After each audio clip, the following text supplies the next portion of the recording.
seat taken? Nobody's in the seat, then I ain't taking, friend. So this is, Sabacc? Sabacc.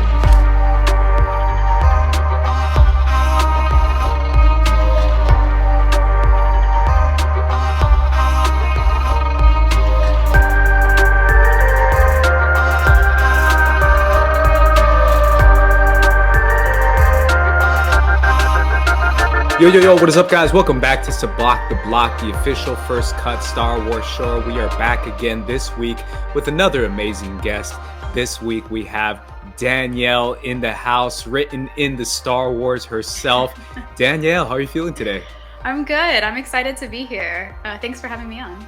Absolutely, Danielle. Now, obviously, before we get into anything else, we always start out the show with what is your Star Wars story? So, Danielle, what is your Star Wars story?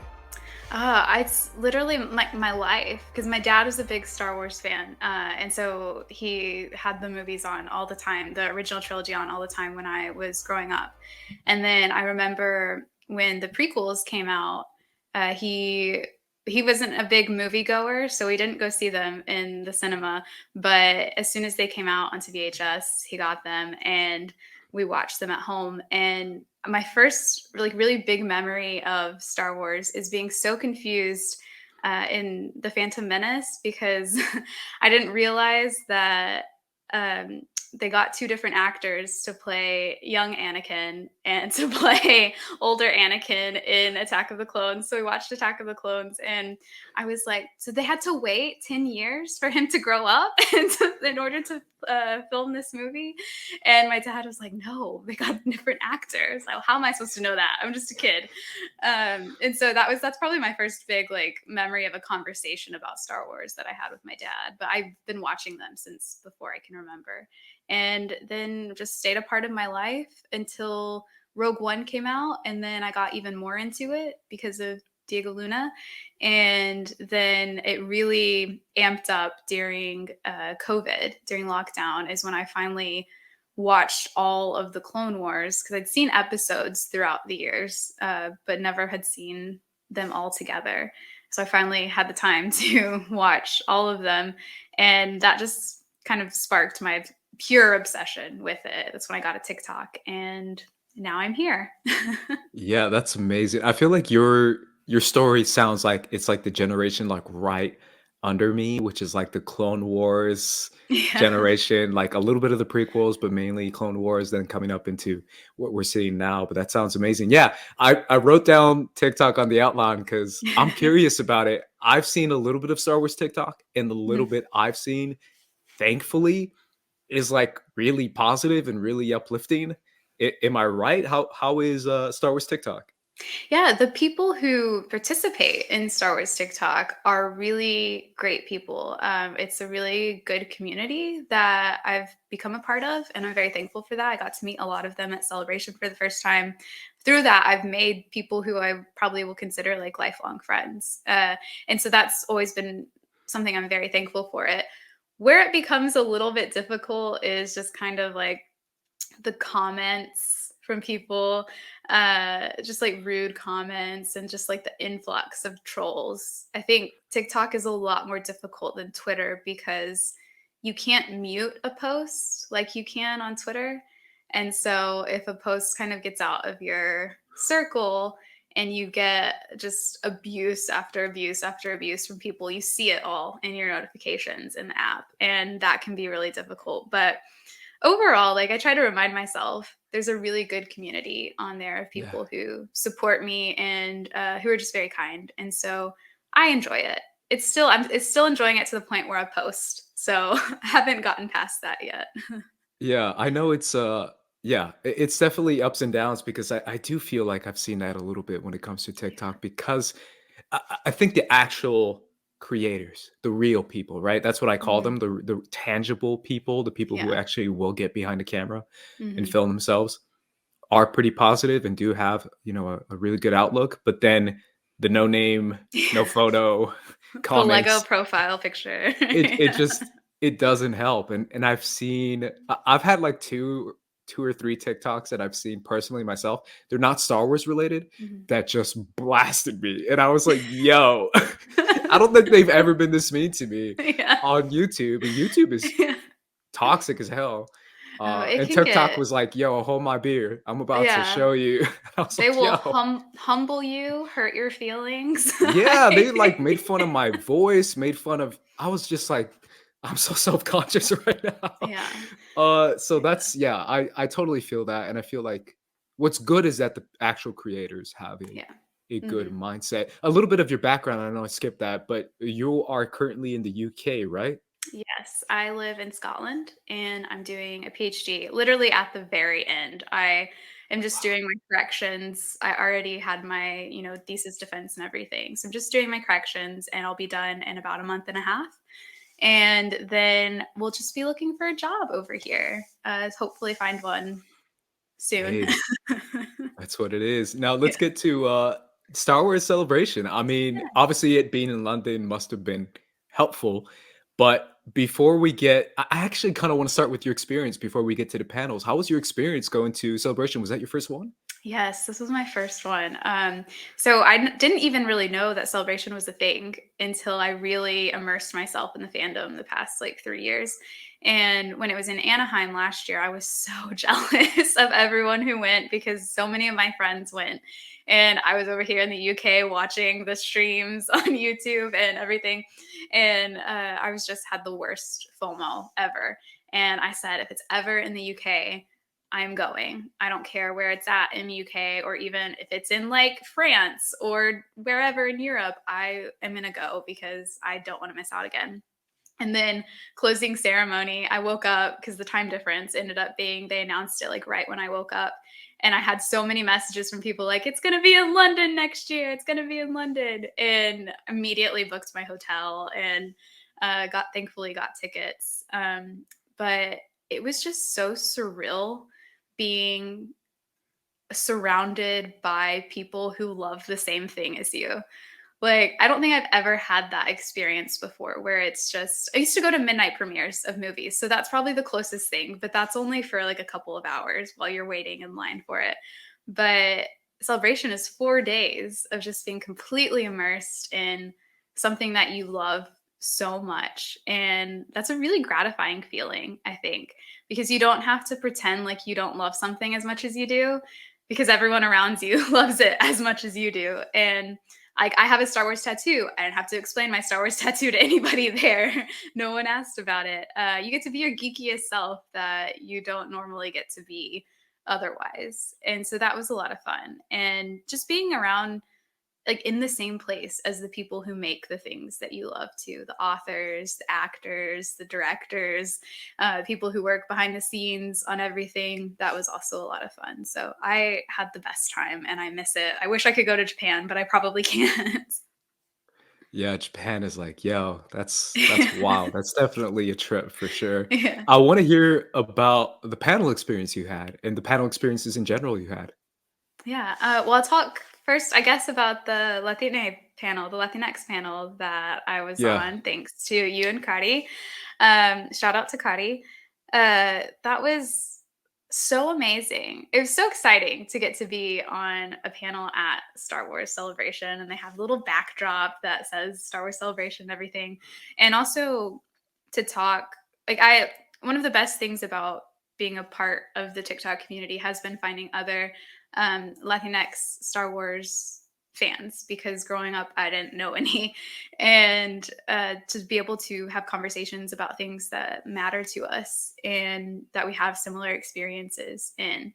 And so I was kind of used to that already before the panel, getting to talk like that. But what I wasn't used to was seeing people like hear what I and the other panelists had to say and being very happy about it and feeling very heard and just represented, I guess, and them saying, telling us how that made them feel and everything. That kind of made me very emotional because I look for that a lot and I looked for that for a lot of my life. But so the fact that I can help spread that as well now is really amazing and just surreal for me. And yeah, I loved that experience. How did it feel when you were invited? Were you excited, confused, hesitant? Well, Cuddy, I feel like Cuddy's one of my biggest supporters. She's the reason I got to watch the Bad Batch screeners. No Without way. her, I would have never gotten to do that. And then now this. And so when she asked me, I was a little bit hesitant at first, just because um, I feel like a lot of people in the community feel this way. Like, you're always afraid that you're not Latinx enough, I guess, or that Mm, someone's gonna question that, or and because like you, it may be like you have been in the past or you haven't, and it's just a fear. And so I did question that. I did question if maybe there was someone more fit for it than I was.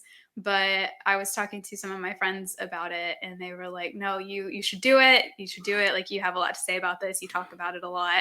And I was like, "Yeah, I might as well," because also, like, I'm probably never gonna get an opportunity like this again. So I said yes, and I'm so glad that I did, because it was one of the best experiences, like I said. oh, I'm so glad to hear that. I really do feel so it's something I'm so passionate about that for me when I made the panel and when I, pitched it last year and we did it last year and it was amazing. So when I pitched it this year, I have to repitch it again, obviously. It's one of those things where when they said yes, I was like, I'm going to London. And then I was like, I can't go to London.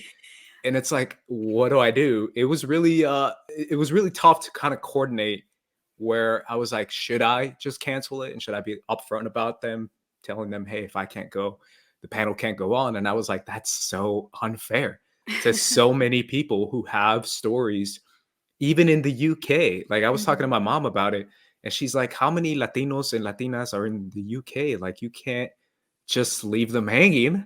Like I felt like it was important for the panel to keep going and finding people, finding voices. I like calling them voices because I do feel like it's a different kind of power, a different kind of Mhm. voice that people like you, people like Gary, people like Rafael and Gustavo represent because Mhm. it's perspectives and Mhm. voices and eloquent voices. I really do feel like you guys are top notch. Like it's Mhm. not just a fan. It's a intelligent, balanced voice that you guys have. So I'm so excited that you guys had that opportunity and able to talk about those topics because I do feel like it's something so important. And I do feel like it's something so significant to see so much of this Latino talent in Star Wars and just being represented and just being seen and not just being seen or being there on screen, but being leads, protagonists, leaders, badasses, Mhm. heroes. Like that to me is so important and not just, stereotypes or just sidekicks or one thing or another. I feel like Star Wars is doing a really good job of Mhm. putting us up in front and center. So that's Yeah. really cool to hear.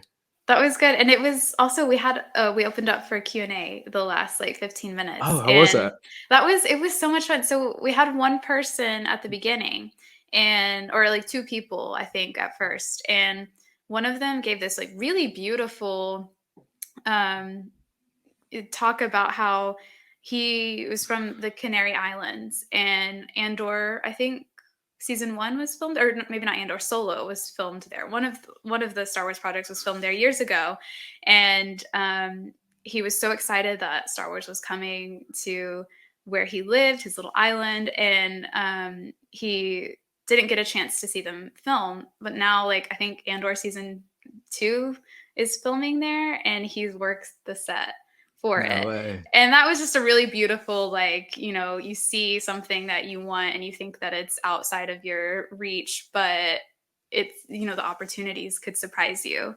And then after that, like, we had so many more people line up that we couldn't get all the questions. So that was Wow. really, like, felt really bad about that, but it was very, like, I felt like very just gratifying to see that people Yeah. wanted to share stories with us and wanted to ask us to talk about things that they care about too. And it just really showed, like, the power of the Latinx communities that we have, that we can feel so represented and want to have these conversations. Like, it's not like we're just, not wanting to talk about it, or that we don't have anything to say. We clearly have a lot to say and a lot of desires that we want to see in Star Wars in the future. And I think that that's really important to be voiced and to be listened to as well.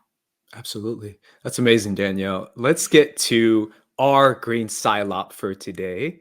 And our green Psylop for today is all about Star Wars TV so far and Star Wars TV in the future. So obviously, I want to start with what we've seen so far. We've had The Mandalorian season 3. We've had Bad Batch season 2. Danielle, how are you feeling about Star Wars TV this year? I loved the Bad Batch season 2. So, like I said, I got to watch screeners with Kari, and I saw the first 14 episodes out of the 16. And first, that was a huge thing for me because I'm a huge clone fan, huge clone fan. And I thought that season 2 was like a really good, like, growing season, I think, because season 1 was a good ending to the story that they told in season 1. So where do you go from there? And felt like they did a pretty good job of showing that, like, now the Bad Batch is in the galaxy. The Empire's not hunting them right now. What do they do? How do they exist? Is existing enough, or do they want to or surviving enough, or do they actually want to be able to live and find a community and have hope for a future for Omega? And meanwhile, Crosshair is, not doing so well and trying to get better. But I really liked season 2 of the Bad Batch. I have high hopes for season 3. Kind of sad that it's going to be the last season, but I'm glad that they know that going in so that they can make a good rounded season. Mandalorian season 3 was different than what I expected. I laughed every episode, and I loved Bo-Katan's story. Everything else I was kind of am taking as is, I guess. I feel like that's, yes. I mean, I have to echo your Bad Batch sentiments, because I loved Bad Batch season 1, and I really did feel like it was that word that's always constantly used, but it's true. It was underrated. Yeah. And I felt like, all right, Bad Batch season 2, let's see what's up. And Bad Batch season 2 was just so much more impressive, and I just felt like it elevated the story so much. And the characters are already you feel such a connection for them already. Yeah. After season 1, and even more through season 2, to the point that the tech episode when they're in the cave, I mean, I cried. Right? I cried too. So good. And I was like, why am I crying? But I cried. Yeah. So yeah, I thought it was a beautiful character and a beautiful way to explain his character, where we're used to the stereotypical divisions of what the Bad Batch are. The strong one, the smart one, the leader, classic Ninja Turtles style. Yeah. But I do feel like this season 2 was like, let's dive deeper into what that is. Let's dive deeper into what it is to constantly have to be the strong one, or to constantly have to be the smart one and be questioned about your own emotion. Like that to me was so fascinating and interesting. And obviously Omega learning and enjoying the galaxy. I love Omega. I think she's such a precious character. She's my favorite. She's my favorite. It literally is a child in space. And I'm like, yeah. A child in space. That's what she would do. But she's still like very balanced and centered for being such a kid. I would definitely be a lot more, snot-nosed kid and doing what I want. Terrified. Yeah. But I felt like it was so beautiful that's why I think maybe that might be part of the reason why season 3 of The Mandalorian was such a bummer, because I was watching it at the same time, and I felt like, man, one show is like really quality good and the other show is like kind of just there. Yeah. I had a lot of issues with season 3. A lot of it had to do with, I think I might be the only one who's been saying this, but a lot of it had to do with my confusing thoughts about the Children of the Watch. I thought we were moving on from that. I thought we were moving past that. Yeah. And I just thought it was kind of weird to like semi-glorify religious aspects that are a little bit sus, leaning towards cult.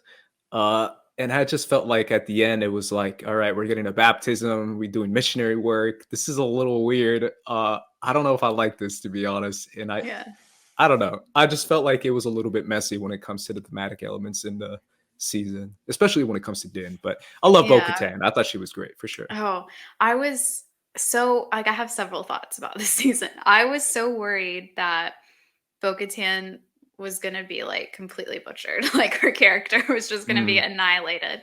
Because we see so often that female characters are especially in Star Wars, if they're written by a man, usually not very well nuanced and are put in this little box that they can't escape, especially if they're considered like badass female characters.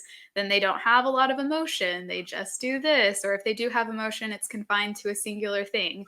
And a lot of times they have their femininity taken away from them in order to appeal to a more masculine fan base.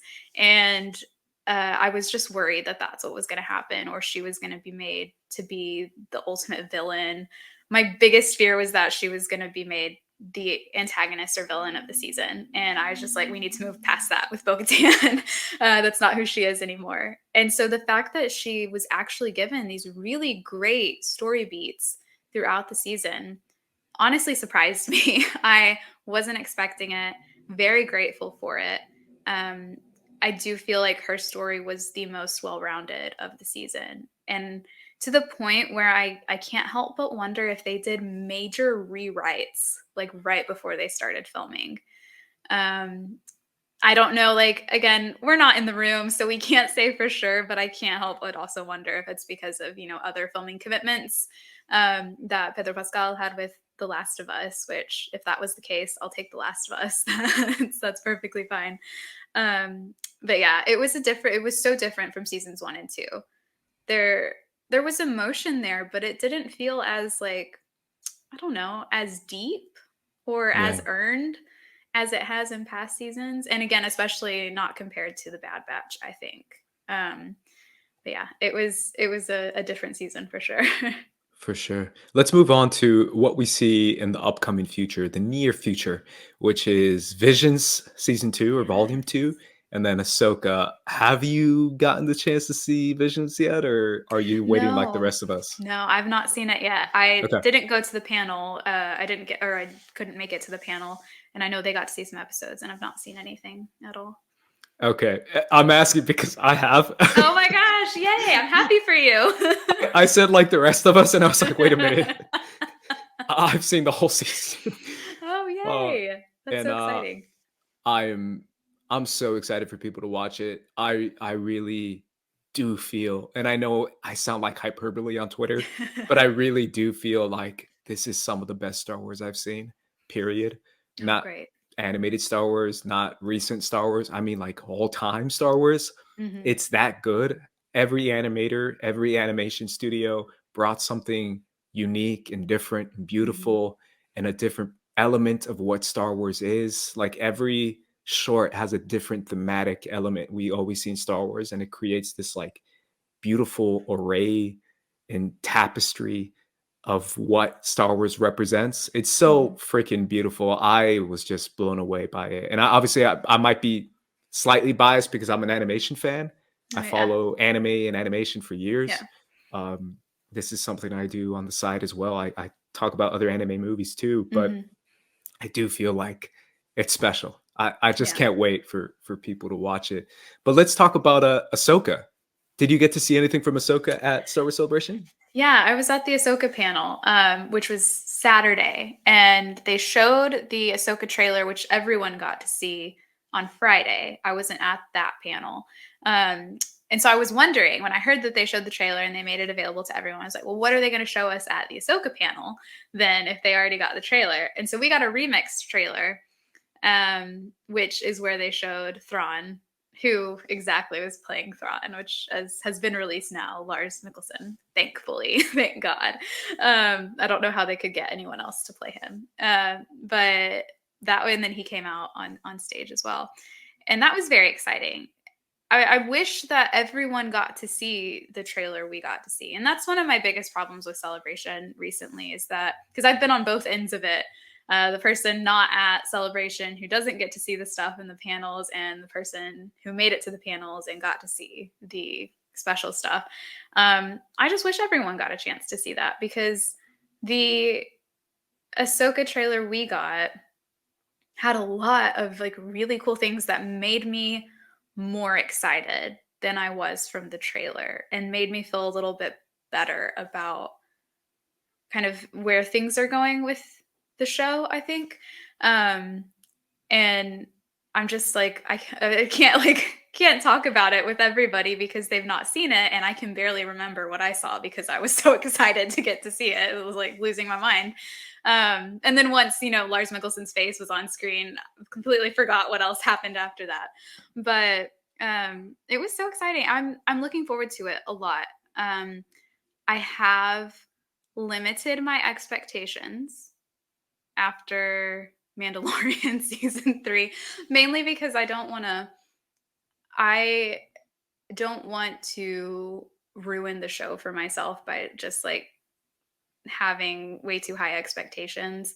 And I think what really worried me was that like Satine wasn't mentioned at all in Mandalorian season 3, and I really feel like she should have been. And I worry like what that means for the rest of the shows, like not just Ahsoka, but because it's not just the Mandalorian that characters haven't been mentioned in that should have been. In Kenobi, Padme wasn't mentioned by name at all to anybody, by anybody, even though there were opportunities to do so. And multiple times throughout the Mandalorian, Padme wasn't mentioned. Satine wasn't mentioned. In the Bad Batch, you have multiple characters who knew who Padme was. She's not mentioned. And so it just worries me about like things that I really want to happen and to be mentioned in future projects. I'm kind of like, okay, maybe I should just expect that they won't be mentioned and go from there. But I'm still very excited. Yeah, I'm so curious about those decisions because I know a lot of people might feel like that's something that's not really, talked about inside those rooms. But as someone who's been just a watcher in those rooms, because I'm not, obviously, I've never been a full-time writer or anything like that, but I have been in some creative rooms. They're very much mentioned inside those rooms. So if they are ignoring them, which I do feel like they are, it is for some reason. Whatever the reason is I feel it's very bizarre. Yeah. I don't understand why that is, but yes, I agree with you when it comes to tempering your expectations. Yeah. But at the same time, I'm the biggest Rebels fan. So am I. Rebels is my favorite all-time Star Wars show. Like it's literally number one. Everyone's like, it's got to be Mandalorian, it's got to be Andor, and I'm like, Rebels is still number one for me. So seeing live action Rebels to me is just already so emotional. Yeah. I did see a little bit of the trailer you guys saw, even though I wasn't supposed to. I didn't seek it out. I'm just scrolling on TikTok, man. It just shows up. They showed me like a really awful, cell phone version of it. And the little bit I saw, I got so emotional during that trailer and not during the first one. The first one, obviously, I felt it, but I was like, the second one almost got me teary-eyed for a few scenes because of Sabine. Yes, I was going to say there's more of Sabine in that second trailer. And that's what I mean by it made me feel better about kind of like what the storyline's going to be, because I think it's pretty clear. I don't want to say this and then have to like eat my words later, but from that trailer, it seems like there's two storylines going on, that there's going to be two storylines going on, Ahsoka's and Sabine's, and that maybe Sabine is more of a main character than we once thought she would be, outside of just their search for Ezra or their search for Thrawn or both of them, whichever, whatever ends up happening. And that is exciting to me because that means we get more Sabine, and that means we get more potential for Rebels influence and Rebels crew. And I mean, seeing Zeb in Mandalorian season 3, I lost my mind. Me too. I screamed. Yeah. I was at Celebration last year in Anaheim. I was in the Saturday panel. I think it was just a TV panel is what they called it. But I saw the first teaser for Ahsoka. And the back of Hera's head, I was like slapping people and punching people next to me and screaming my head off. Everyone was like, what? It was like a 0.5 seconds of Hera's head. Hera is like she's top 4. She's Mount Rushmore for me when it Love comes to that. Star Wars characters, like all-time Star Wars characters. I absolutely love her character, but I do feel like Sabine is another one. All these characters are incredible, but Mhm. Sabine and Hera to me are just such beautifully written. Yeah. And Sabine to me represents what I wish Din could have been and what I wish the Mandalorian could have represented, talking Mhm. about your culture, your identity, but also your self-expression, the way you can define your own culture, the way that you can find yourself within your culture Mhm. and within your faith, I guess, if you're in the Mandalorian. Yeah. But I absolutely love that character. I just can't wait, which is why I'm just like so excited for Ahsoka. It's absolutely Yeah. incredible. Let's move on to full sabacc for this week.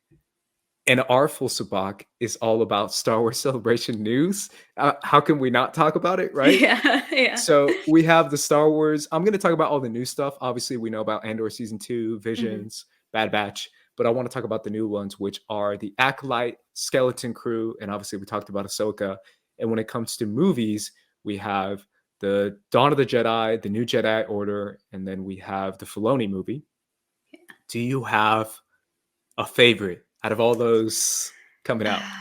Well, if we separate shows and movies, Yeah, for the one and one. show, I was really lucky. I went to the High Republic panel. I'm a big High Republic book series fan. And so I was lucky enough to get into that panel, and we got to see the trailer for The Acolyte, the teaser trailer for The Acolyte. And not only that, Leslie Headland came out, who's the showrunner for The Acolyte, talked to us. And then that's when we found out that one of the characters from the High Republic series is going to be in The Acolyte, which is a huge thing.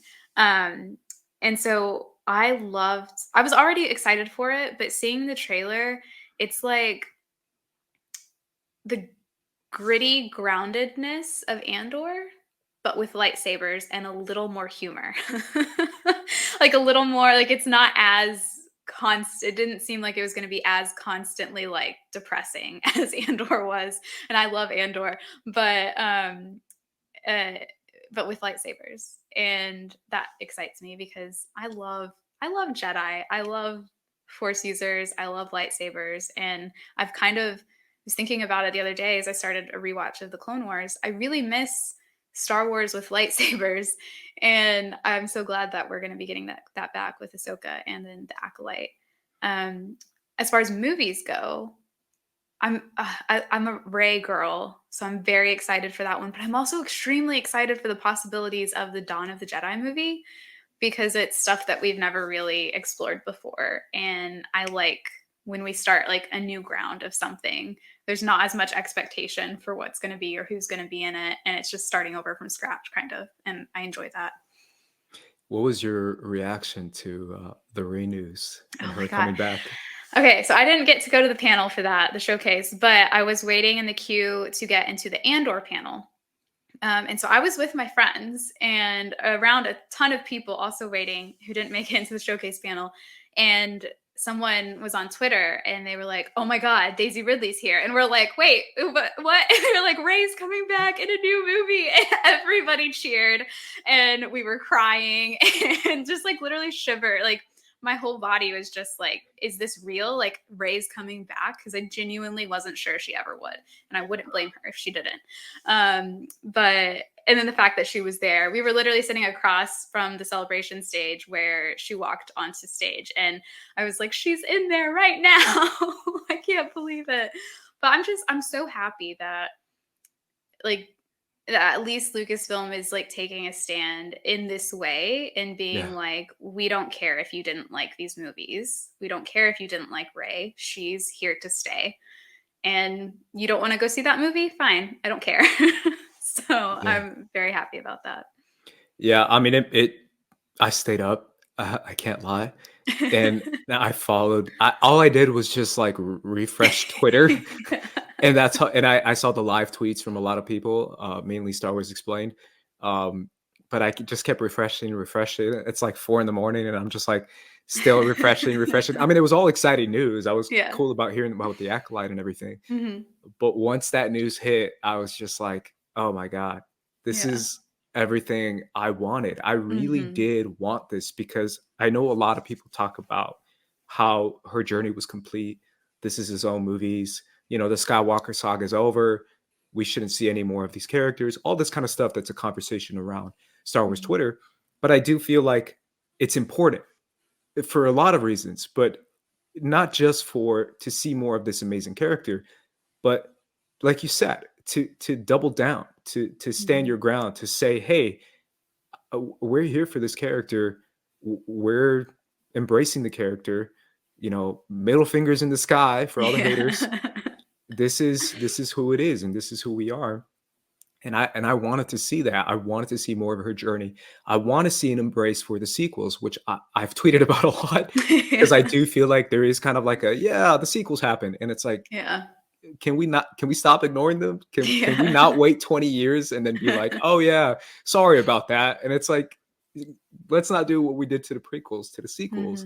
And the same people are doing that to that. So I'm so happy about the Rey movie. To me, it's the most exciting one for sure.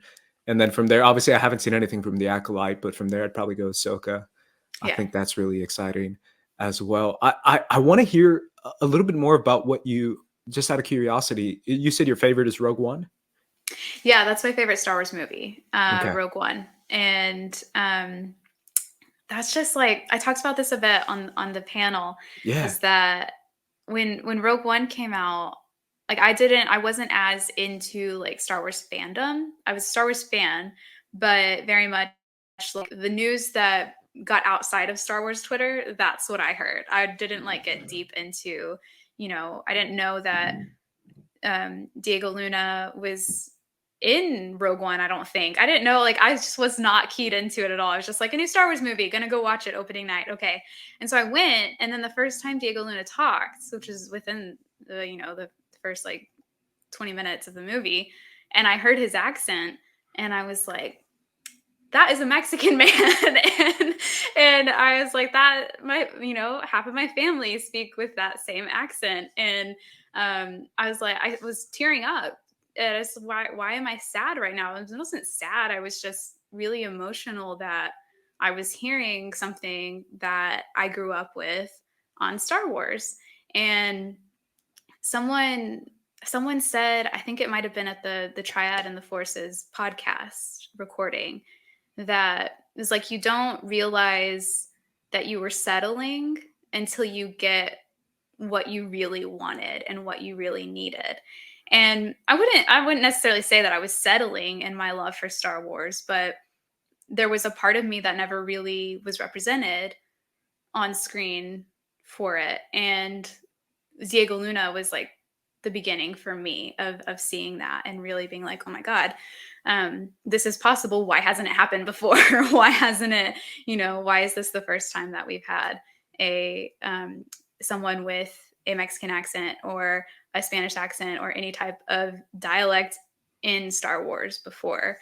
And that was just such a huge thing for me. And so that really kind of got me wanting to be even more involved in Star Wars. And at the panel I have a little Cassian, and I sat him at the table. And yeah, Rogue One means so much to me. It's the movie I've seen the most times. Definitely. Yeah. It's amazing how much that can have an effect and that can have an impact, but it does. Especially when, personally, when I watch it with my family, I feel like even now as a full grown adult, it's something special because you can relate those emotions to your family. But you could see them feeling it as well, even though they might try and hide it. Yeah. I feel like that's such a powerful thing. And Cassian, especially after Andor, I mean, obviously through Rogue One, he already would have been a legendary character, but after Andor, it's like, damn, he is playing a Mexican in space. Like, it really is like, I don't know if I've seen anything like it. I said this before, but where there's so much of identity in Star Wars being so ambiguous, no matter who it is, right? It could be any race or any color or any alien. But there is something about Andor that really just said, forget ambiguous. He's a freaking Mexican. And he's in space and he's doing his thing, and he's, finding himself, discovering himself, and then eventually realizing what he has to do to fight against the Empire. So yeah, it's such a powerful character. I'm so glad you got to share that to the Yeah. panel, and hopefully a lot of people were able to receive that and to embrace that, because I think that's such a beautiful thing for sure. Yeah. Danielle, before we head off, I want to play a little game of Yes. Squad Up with, with Squad Leader Ace. So this is where I paint you a scenario within the Star Wars universe. It's just a made up Yes. scenario, and you have to tell me what you would bring inside this scenario in order to have a successful mission. So this week, you are a bounty hunter hired to save a young child from a kidnapping. Now, the Yes. kidnappers are armed and dangerous, so you need backup. And you need, number one, a creature who can handle any terrain that you have to ride across the planet, a pilot to get you in and out as expertly as possible, a Jedi who is not only tough but a good communicator in case there needs to be a negotiation, a gunslinger who has your back in case anything goes wrong, a trusted ally who is good with kids, who can easily calm down the kidnapped child, and finally, number six, you need a clutch droid that is good in any sticky situation. Danielle, I'm so curious to hear your thoughts on these. I want to start with number Yes. one, which is, what creature are you going to ride on this mission? So I chose a Shio. I'm not sure how to pronounce it. It's the big bird-like creature on Fallen Order Oh, from wow. Kashyyyk. Yeah. Yeah, I chose that one because I didn't want to do anything that was on land, because this avoids the terrain question because it can just fly anywhere. Oh my God. I don't know why I got so emotional. Oh, I did. It was so Right? nice. Yeah. It's such a beautiful scene inside that game that I was like, why is this giant bird freaking me out? Or maybe it's because I grew up around little pet birds. Oh, yeah. But that's beautiful. I feel like I should go back and forth with you. I always pick this, but you know what? I'm gonna pick it again. I'm picking my homie, the Varactyl. Shout out to Revenge of the Sith. If you know who that is, that's the one that Obi-Wan rides. His name is Boga. Boga the Yeah. Varactyl. I think Yeah. that he's fast, he's clutch, he's a lizard, he's a giant lizard, he's loud, he's fun. I'm gonna write him R.I.P. to him. gloriously to find this kidnapped child who's just gonna hear this giant screaming lizard and is gonna be even more scared. Danielle, who are you bringing as a pilot? Well, now that I've heard you speak, I'm pretty sure you probably picked the same person, but Hera Syndulla, best pilot in the galaxy. Yeah, I mean, anytime there's a pilot question, I'm just Yeah. like, yo, Hera. Hera. Everyone's like, oh, who's the best pilot? I'm like, Hera. Come on. It's Yeah. freaking No Hera. competition. But now that you said Hera, I gotta pick someone else. I'm gonna see. Let me see who's clutch, who's good, who's like underrated. You know who's underrated? Lando. Lando Yeah. to me is a good pilot. He's a really good pilot, man. I feel like he's He underrated. I mean, the Battle of freaking Endor. Endor. Yeah. He Yeah, saved the day. he's incredible. Yeah. So I'll go with Lando. I think he's got my back, and he'll come in clutch. Yeah. Danielle, who are you picking as your Jedi? So this Jedi is from the High Republic book series, so quite a few people might not know who he is, but his name is Jedi Master Creighton's son. And I picked him because he is very good in a battle, but there's a scene in one of the most recent books where he gives a really great speech that calms everybody down. And I feel like that would be a good choice. Ooh, I like that. I don't know who that is, but I like it. I'm going with someone who, I don't want to say inspired the question, but kind of inspired it. I'm going with Qui-Gon Jinn. Nice. Qui-Gon Jinn to Yeah. me is someone who will always have your back, and someone Yeah. who's really good at communicating with different people from all over the Mm-hmm. galaxy. So Yeah. I think he'd be really good in this kind of scenario. I agree. So Danielle, let's go with your gunslinger. Okay. Does Rex count as Oh yeah. a gunslinger? Oh, Okay, yeah. so I was like, he's got the double pistols. So yes, Rex. I chose him for my gunslinger because he would always have my back. Yeah, That's the type of guy absolutely. he is. And he's tough as hell, so he's Yeah. definitely gonna be tough to get past.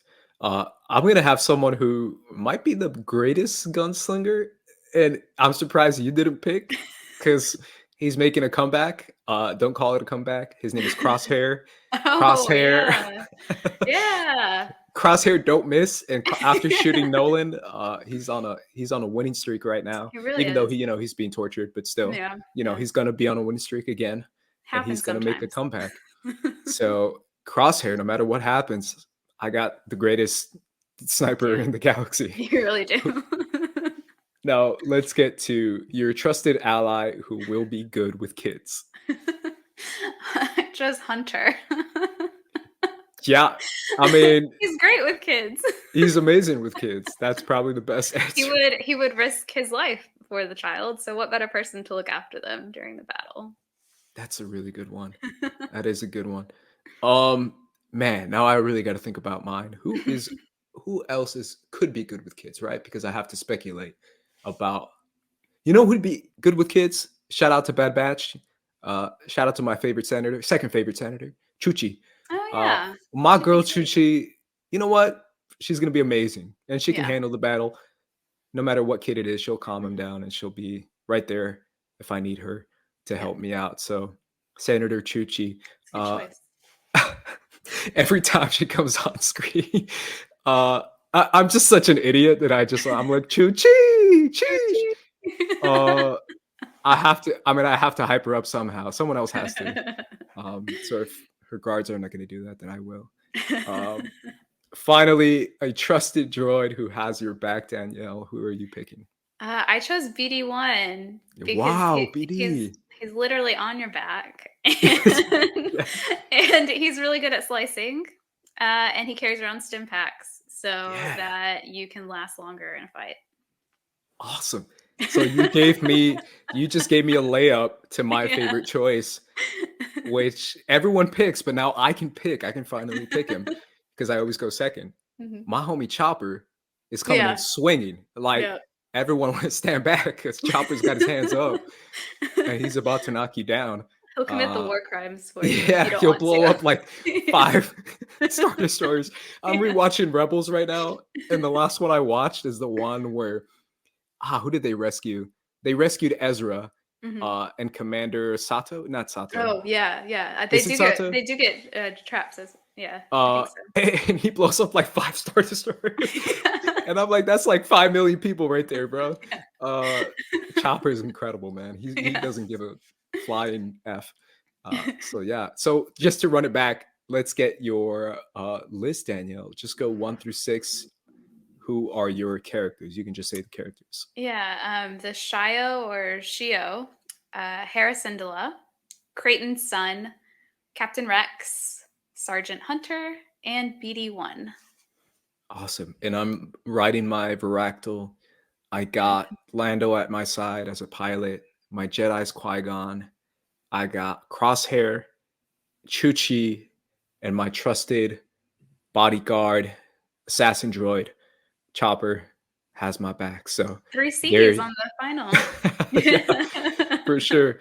Danielle, thank you so much for your time. I really do appreciate it. Thank you so much for coming on, Sabacc. I appreciate it once again. Where can everyone find you? On TikTok, I'm written in the Star Wars, and on Twitter, DannyS394. And I'm always just talking about Star Wars. And when The Last of Us is airing, I also talk about that. There you go. You got to wait a little bit till the season comes out again. But I think I have your handles down there too. I don't know if I did it right, but I got my Twitter handle down there. Yeah. Awesome.